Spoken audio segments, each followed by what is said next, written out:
Nous remercions le bon Dieu pour cette opportunité de ce week-end encore.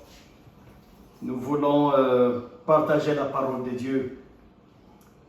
La fois passée, je parlais de la prière main propre. J'ai essayé de prêcher sur la propreté de main, surtout en montrant la nécessité de nos organes physiques. Il y a longtemps, la religion ou certains enseignements nous amènent à voir un homme avec une grande importance sur son esprit. Certains même disent que Dieu ne regarde pas la forme, mais il regarde le fond, il regarde l'intérieur. Et des enseignements comme ça ont amené nombreux même à oublier leur corps.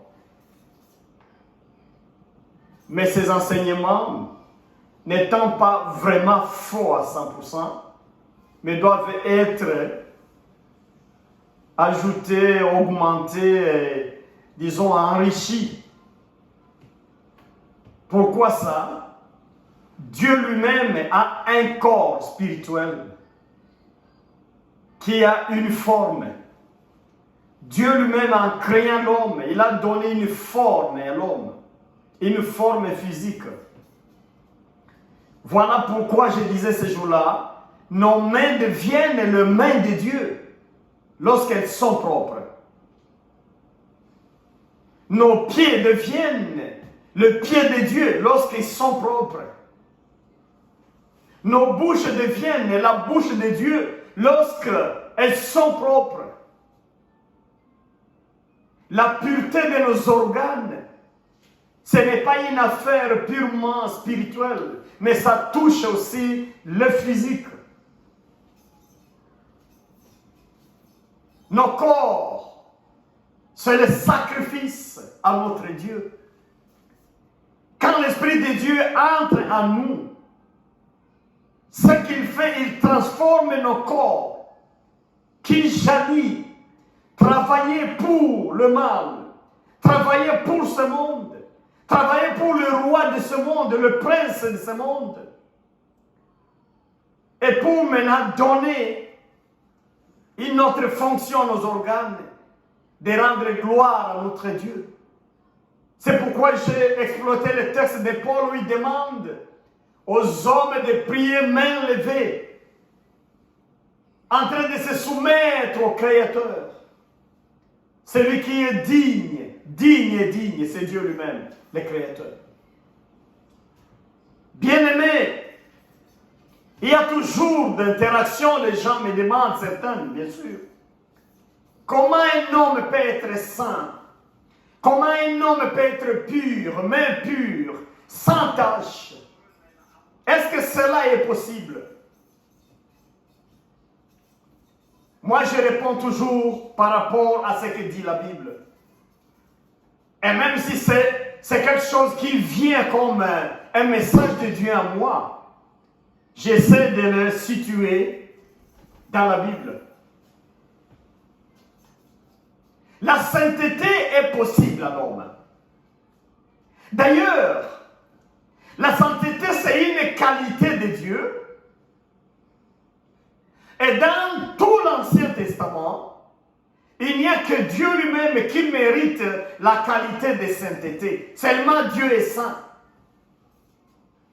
Quand vous lisez en Ésaïe, chapitre 6, versets 2 et 4, là nous sommes avec le prophète Ésaïe. On l'amène à l'esprit. Et il voit le trône de Dieu. Il voit comment les anges, les séraphins et les chérubins entourent le trône, en train de se soumettre, et en train de rendre gloire en disant « Saint, Saint, Saint, tu es Saint ». Et beaucoup d'autres versets dans l'Ancien Testament, nous soutenons réellement que Dieu, il est saint. Parmi ses qualités, il est saint. Donc, il est pur. Il n'y a pas d'injustice en Dieu. Il n'y a pas de corruption dans sa nature. Mais pour comprendre la sainteté de Dieu. Il faut voir toute sa nature, ses qualités.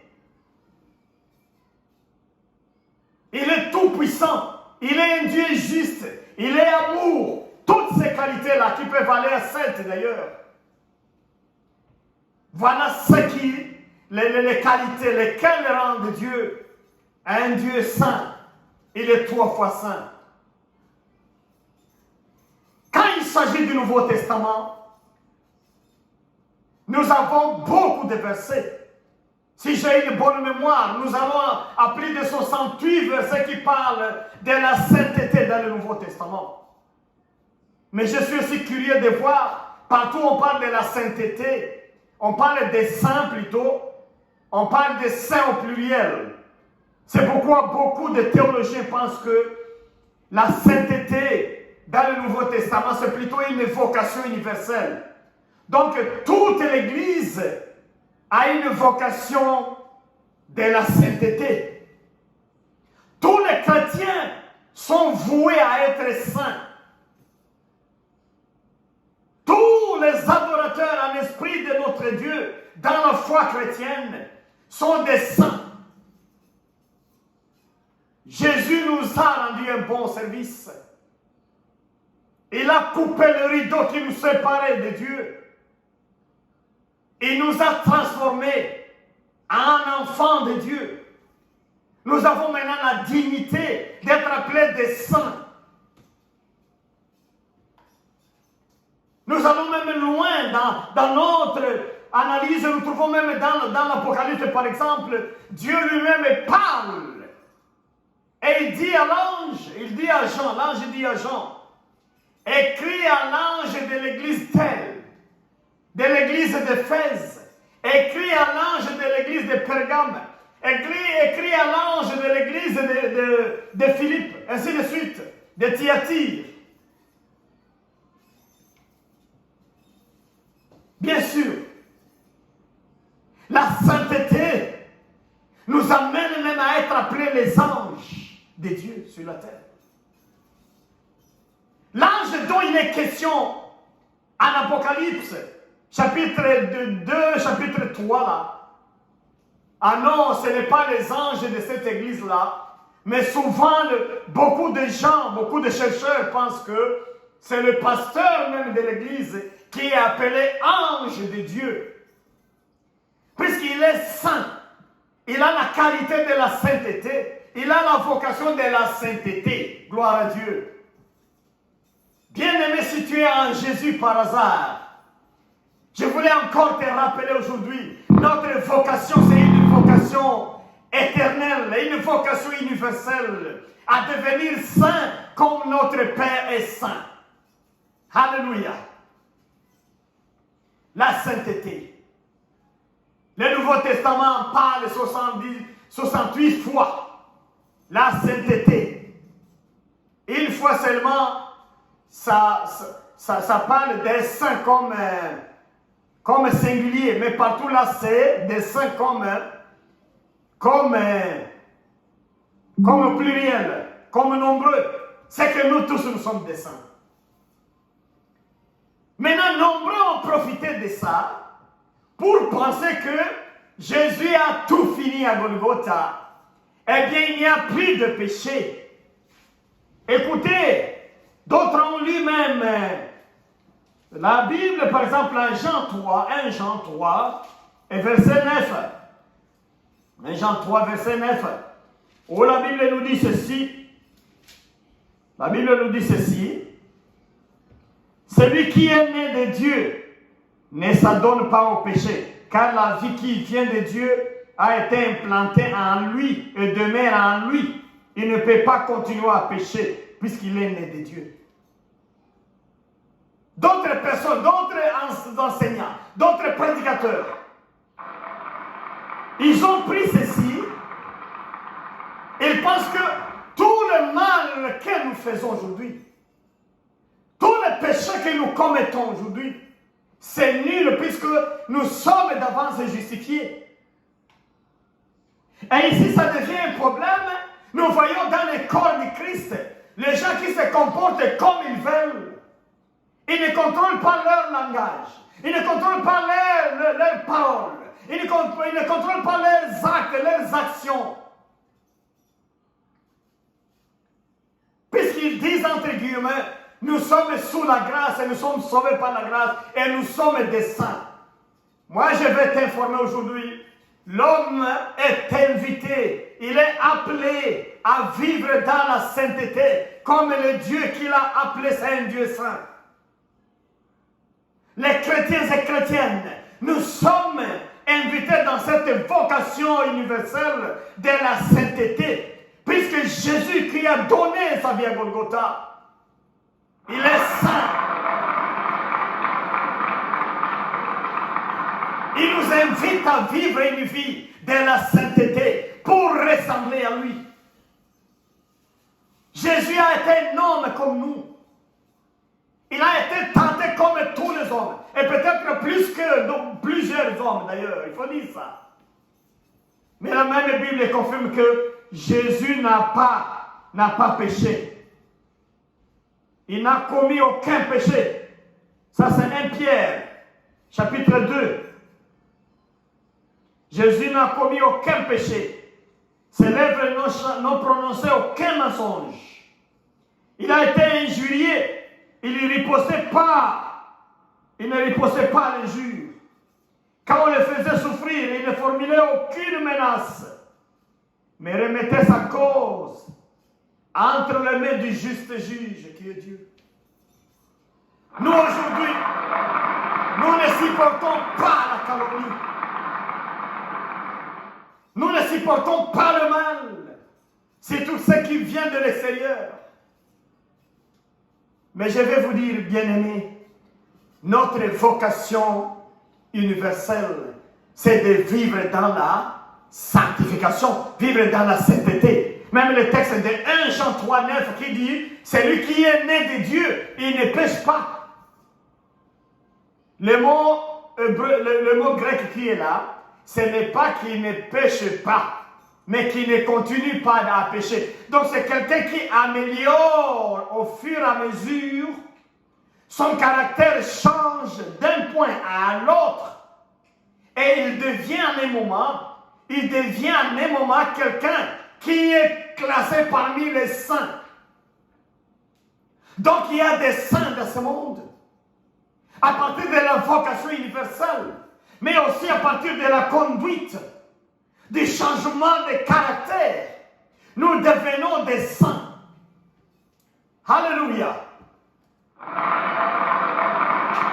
Chaque fois quand je prêche comme ça, j'attire toujours l'attention des gens. Si vous vous battez encore avec votre corps pour le péché, donc là vous êtes encore dans le processus de devenir saint comme Dieu est saint. Quand vous faites encore la lutte dans la chair, la soif du péché, le péché vous emporte encore. Là, vous n'avez pas atteint encore le bon niveau. Vous devez toujours continuer à lutter jusqu'à ce que la soif du mal soit étouffée en vous, jusqu'à ce que le Saint-Esprit trouve la place convenable dans votre corps et dans votre esprit. Il va s'imposer et amener le changement sur les caractères. Quand l'Esprit de Dieu trouve sa place dans nos corps ici, il lui donne la vie à nos corps, il lui donne le changement à notre caractère, il donne la vitalité, il stimule, c'est un tonus dans notre corps même. Ça, beaucoup de chrétiens l'ont oublié. Mais quand le Saint-Esprit trouve vacante la place dans ton corps, il contribue à un changement radical de ton caractère. Mes frères et mes sœurs, écoutez, le changement de caractère joue un grand rôle, même dans les réponses que nous recevons de Dieu. Le changement de caractère impacte beaucoup nos prières. Quelqu'un Quelqu'un qui a beaucoup amélioré avec son caractère. Quelqu'un qui maîtrise mieux ses émotions. C'est quelqu'un qui peut convaincre Dieu avec ses prières. Puisque Dieu nous regarde, Dieu nous contemple. Donc quand je demande aux gens de prier avec main propre, c'est-à-dire il est possible de se présenter devant Dieu avec les sacrifices purs et saints dans nos mains ici. C'est là par rapport à la façon dont nous nous comportons dans la société, la façon dont nous nous comportons devant Dieu. Pas seulement dans la société. On peut être des fois hypocrite dans la société. On peut faire le mal dans le noir. On peut faire des choses mauvaises à l'insu, à la discrétion. C'est pourquoi il faut le faire d'abord, le mériter devant Dieu. Puisqu'il a les yeux qui voient partout. Mais par conséquent maintenant, être un modèle dans sa société. Ce n'est pas facile. Mais nous devons concourir à la sainteté puisque c'est une vocation universelle. Celui qui est né de Dieu, il est différent de celui qui est né de la chair. Malheureusement, dans le corps du Christ, il y a encore des gens vraiment qui sont nés de la chair. C'est la chair qui fait la loi. C'est son corps qui le pousse. C'est son corps qui le dicte. C'est son corps qui impose des lois. Les lois de la chair. Aujourd'hui, je t'invite à ne plus vivre dépendamment des lois de la chair, mais de vivre des lois de l'esprit. Un changement de caractère, changement de comportement, qu'on va voir dans le langage, dans le parler, on va voir dans le vécu de tous les jours. Il y a des débats, toujours des discussions, où les gens disent, écoutez, mais est-ce que Dieu nous bénit par rapport à notre état d'âme? D'autres disent, non, ce n'est pas la grâce, ça dépend. Ce sont là les enseignements que nous amenons au fur et à mesure. Le premier degré de bénédiction divine, c'est ce que nous avons tous, le manger, le boire. En tout cas, s'il n'y avait pas de guerre dans le monde, qu'il n'y avait pas d'injustice dans le monde, chaque habitant de la terre, dans le plan de Dieu, devrait trouver à manger et à boire, au moins ça. Puisque ça s'est dit, Jésus lui-même a dit ça. Le Dieu céleste, le Dieu créateur, pourvoit la pluie pour les bons et les méchants. Et le méchant a droit au manger. Il a droit au boire. Même les bons, il a droit à tout ça. Ne confondez pas ça. Ça, c'est un droit pour la vie, un droit légitime pour vivre. C'est la condition même vitale, ça. Dieu a donné à tout le monde. Mais il y a un second degré de bénédiction un peu spéciale.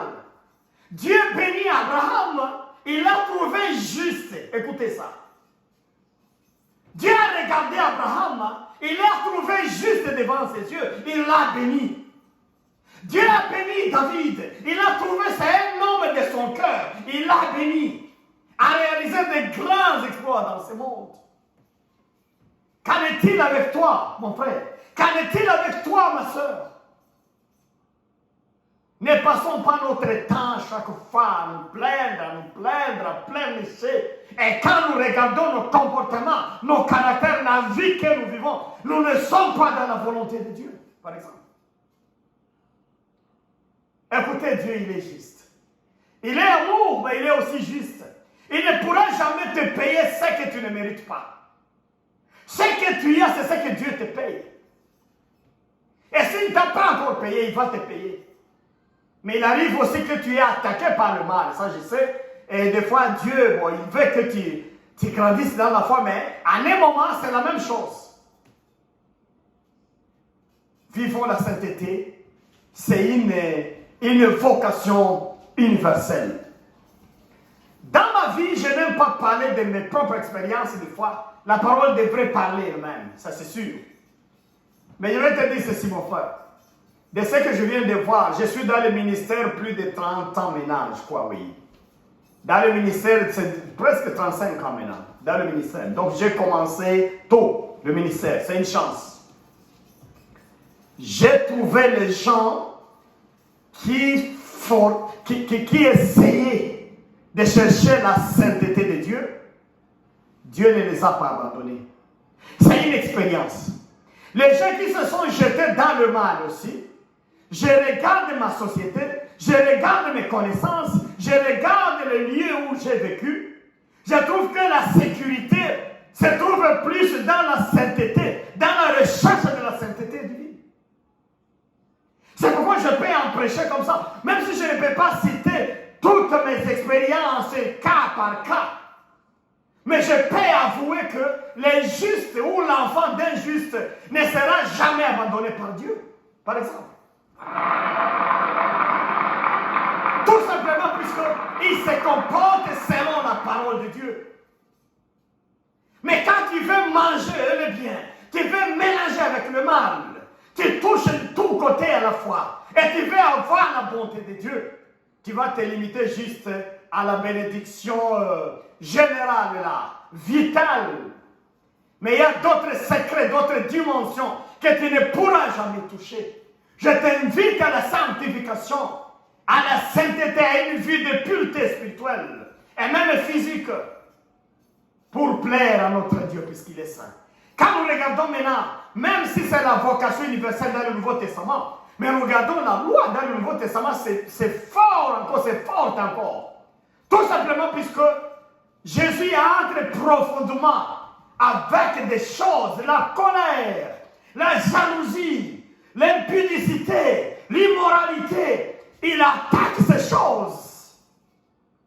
C'est que la sainteté dans laquelle on nous invite, ce n'est pas vraiment un cadeau, mais c'est plutôt une course qu'on doit concourir. On doit avancer des temps en cherchant un changement radical de notre vécu. Et c'est par là que nous allons plaire à Dieu. Alléluia. Nous devons juste entrer dans cette marche et avancer vers le devant tous les jours. Prendre le devant tous les jours. Mon frère, il est bien possible de vivre la sainteté sur la terre. Il est bien possible. Si tu as réussi ça, je t'encourage. Si tu n'as pas réussi ça, je te motive à continuer à chercher la face de Dieu pour mériter les dimensions supérieures de la sainteté de Dieu sur la terre. Mais ce que je peux avouer, on ne peut pas devenir pur aux yeux de Dieu sur la terre. Mais nous atteignons un degré qu'il juge nécessaire dans ce monde. Mais quand nous allons monter, aller vers lui, nous allons ressembler maintenant à lui. Ce sera la plénitude maintenant de la sainteté. Mais dans ce monde, il y a des dimensions, des phases, des escaliers à monter de la sainteté. C'est pourquoi nous devons prier quand nous sommes devant Dieu. Mains propres, mains pures, mains levées vers le ciel, puisqu'il regarde le degré de notre sainteté. Ne t'en fais pas, la sainteté, c'est une valeur ajoutée à tes prières. La sainteté, c'est une valeur ajoutée à ton intercession. La sainteté, c'est une valeur ajoutée dans ta façon, dans ta foi. Dieu prend ça comme un élément important. Quand tu gardes la sainteté pour lui, il va beaucoup aimer ta vie. Il va beaucoup aimer ton corps. Il va beaucoup aimer ton esprit. Il va beaucoup aimer ton âme. Il va t'aimer, en bref. Il va marcher avec toi. Il va te diriger en tout. Il est bien possible de vivre la sainteté sur la terre. Que Dieu te bénisse, Seigneur, mon frère, ma soeur. Que le Seigneur te donne la chance d'évoluer tous les jours, de faire un pas de plus. Faites attention à la calomnie, les paroles, terre à terre, là, dans la rue, dans les quartiers, où nous encourageons le mal, où nous faisons ceci, nous tuons par les paroles, où nous accueillons les doutes. Nous décourageons les gens qui font le bien. Faisons ceci. Beaucoup de choses là. La bouche, les paroles. Les paroles de ta bouche, mon frère. La discipline que tu donnes à ton corps. Priez sans cesse. Je te dis, rien ne sera un cas injuste prie Dieu. Il y a toujours quelque chose qui se passe dans le monde spirituel. Que Dieu vous bénisse. Je vais vous souhaiter un merveilleux week-end. Soyez bénis tous. Seigneur Jésus, c'est ta parole et tu nous invites à la sainteté. C'est la vocation universelle à la sainteté divine. Nous ne pouvons pas nous-mêmes, mais donne-moi la chance de monter toujours. Donne à mon interlocuteur la chance de progresser, d'améliorer la démarche. Pour que nous puissions te ressembler au Dieu. Si nous ne pouvons pas être comme toi sur la terre, mais nous allons imiter quand même ton image. Avec la démarche, avec la montée et la sainteté. Bénis ton église et réponds à ma soeur qui pleure, à mon frère qui souffre. Souviens-toi des saints. Souviens-toi de ton église. Souviens-toi de tes bien-aimés, des gens qui sont